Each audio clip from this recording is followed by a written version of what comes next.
Hello everyone, it is Roy from ESCUnited. We are still in Malmö and right now we're sitting next to the wonderful entrant from Belgium, Mustii. How are you doing? Hello, fine, it's okay. I lose my voice because I have air conditioning in my room all the night, so you can feel I'm speaking like Bonnie Tyler now.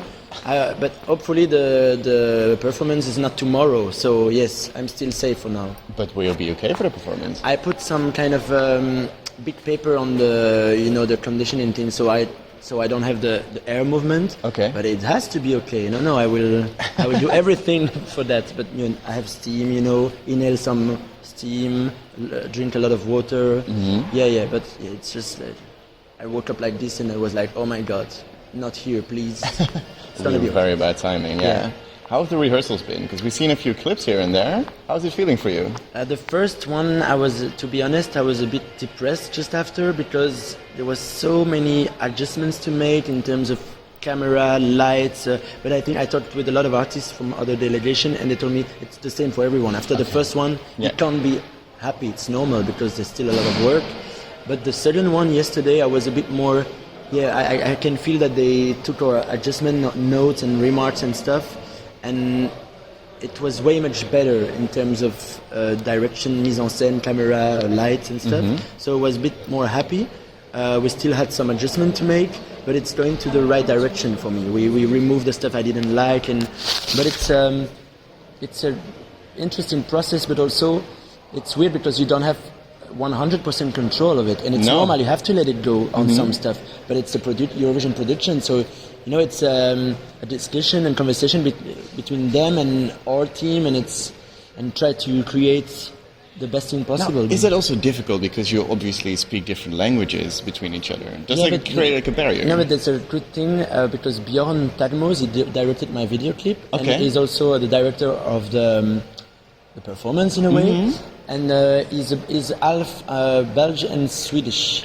So you have him to bridge that. So I didn't choose him for that, but it helped because it was easier for him to talk with the team. But they are so professional at Eurovision. They are really lovely. They really want you to feel okay, and they respect what we want. So it was better at the second rehearsal. And so where did the idea come from that you kind of replicate your music video on the stage as well? Since day one, I really wanted that. I really wanted to stay coherent between video and staging. And also since day one, I wanted to go to Eurovision, but without pulling all the strings. You can at Eurovision. I know you can, and it's a choice, and I respect it. But you can easily go, okay, I'm gonna have a lot of dancers, explosion, light, and I can totally understand. But with this song, I really wanted to draw a straight line and simple line, like be coherent with the video clip, but really keep the mood of it with the smoke, the wind, a bit of glitter, but a bit of melancholy and darkness also, like to stay really coherent with it, and not start to pull every strings possible, lightning or fire. I really want to make it a bit simple, to keep the focus on the song, on the meaning of it. And it's a thing I had in my head since day one. Really, to stay a bit more. How do we say that? Not sober is not the right word. A bit more intimate. Yeah, intimate and clear. Personal. Not too many informations. Yeah. Really trust the progression of the song. Trust the song itself. Yeah. And now about the song, you wrote that as well, right? Yeah. So take us into the studio. How was the process like? What part of the song was the first that got born, and how did the entire thing go? In fact, the first part of the song, I wrote the song with Pierre Dumoulin. I composed it with him. And the first part who came was the ending part. In fact, it's the melody of the ending. So I got a solo on fire, I'm gonna make moves tonight. These lines was the first part who pop up, and I was like. So it was the lines that popped up first. Exactly. Okay. Yeah, and before the party's over. So all the ending was there at first. It was on the afternoon. It was pretty fluid in the work with Pierre, but pretty quick. I was like, okay, I love the melody of it, but I think it's not for a lead. It's for a massive group of people. Like I heard the melody in my head, and I was like, I heard like a lot of voices. We need to ask a lot of people to record that moment. And so I was in the studio with Pierre, and above the studio is in the basement, above the studio there are a lot of offices for co-working companies and stuff. Okay. And so at the break we went upstairs and we asked some random people to come downstairs in the studio to record the vocals and the lines of the ending, just to see how it feels to have this melody singing by a group of people. And So then you they asked start- the fans as well, right? Yeah, after. But at first I was like, okay, sing it for me just to have how it feels. And it was like magic. It was like, okay, it's really emotional. It's melancholic, but also there's some power in it. And so weeks after, the idea came to ask to a lot of people in the world to send me the vocals.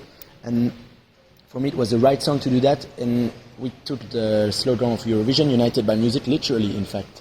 Yeah, because you unite everyone. It was so emotional for me to receive all these accents from all around the world singing these lines. I didn't want any professional singers. I just wanted people with their own energy.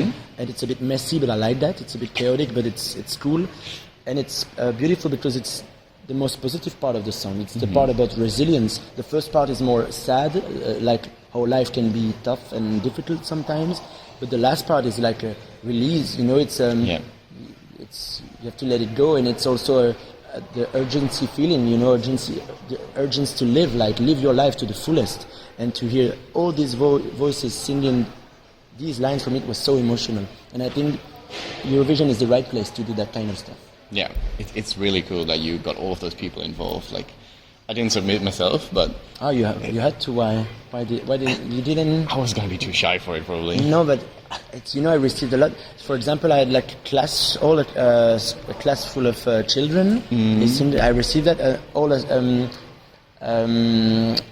psychiatric hospital, also a lot of patients. Okay. It was so moving to hear all that. So, no, but you had to sing.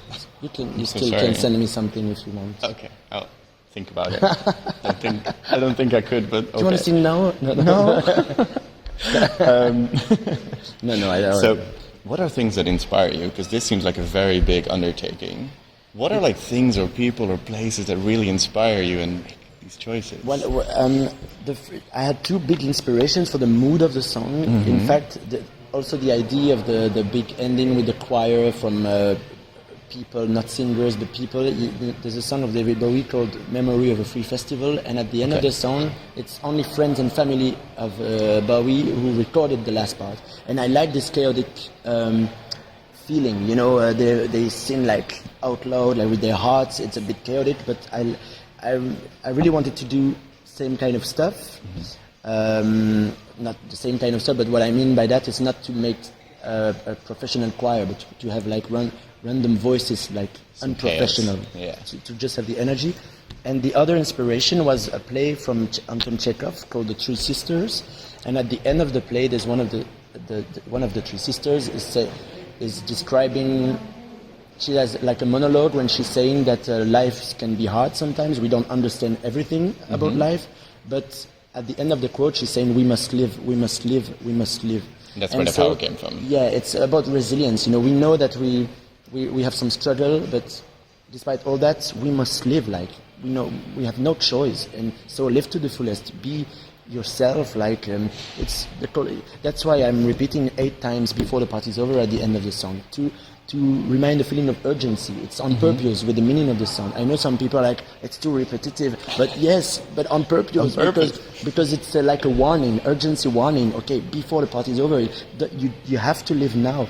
So I always, because I studied theater at school, and the play, for the end of the study, the play was The Three Sisters from Chekhov. And I always have this line from the sister at the end of the play in my head since theater school.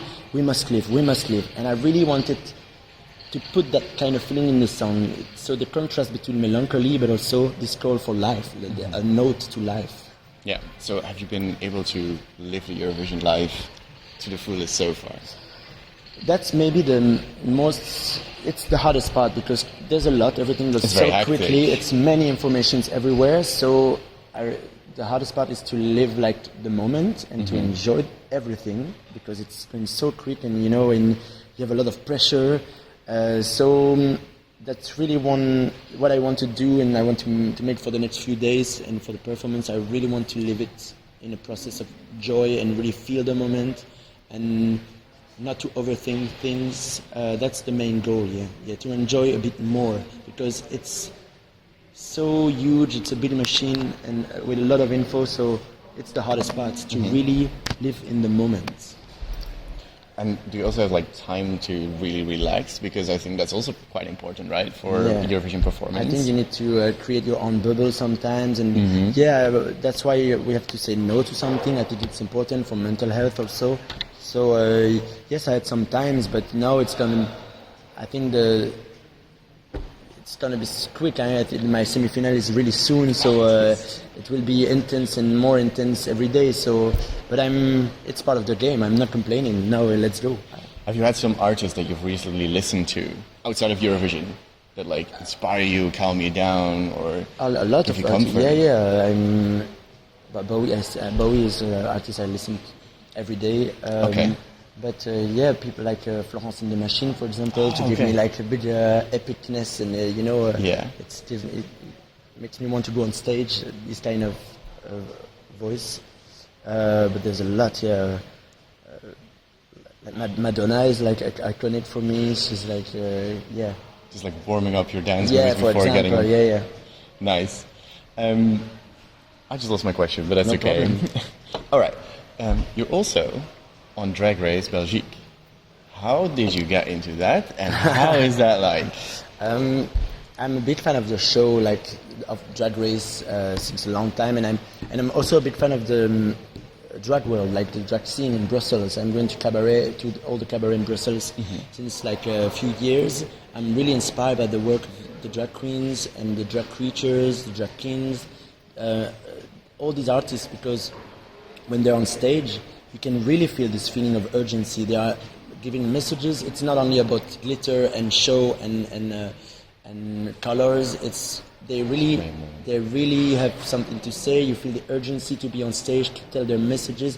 It's way more political, and because often they have like a life full of ups and downs, and they need to fight to be there, to give the message, to play with they also have they are like dictionaries of pop references. They know a lot of things. I'm so impressed by that. You can be inspired, and it's just that as an artist, it's so inspiring to see that there's so much urgency when they're on stage. There's a fire because it's important. They have a message to deliver. It's not only about the show. It's really more deeper than that. And so after I think the broadcaster at TBF knew that I was a big fan of the drag scene in Brussels. So they asked me, and of course I'm a fan of RuPaul Drag Race. So I was like, okay, but I want to go there, but I'm not seeing myself as a judge. I'm more like a fan. But I was like, I think I'm the sweetest judge ever. but yeah, it's just that for me it was important for me to be in that show, because it's not only about entertainment. It's really there's all this part more social, more human. When you understand a lot about their path. There's a lot of topics that we don't necessarily talk about in the mainstream medias. So like the coming out or the IST, or I don't know, a lot of topics that sometimes we don't dare to approach, and Drag Race is a good platform for that. It's not only about entertainment. So for all that, and also because I'm a stealer, so when I'm seeing the drag, and even when they are making choices in terms of fashion or in terms of direction, mise en scène, I'm a stealer. So I'm like, oh, it's interesting. It's so inspiring, because they know a lot about pop culture. They are in control about a lot of things. They are avant-gardists often, and so it's so inspiring for me. So for me, it was like a total yes to go there. And now with the Eurovision world, I can feel that there's interesting to make some crossover. There. Nikki Doll is coming from France. She's coming to comment on television for France 2, the broadcaster. I think on the carpet tomorrow there will be Electra from Drag Race Sweden and Tiakofi from Drag Race UK vs the World.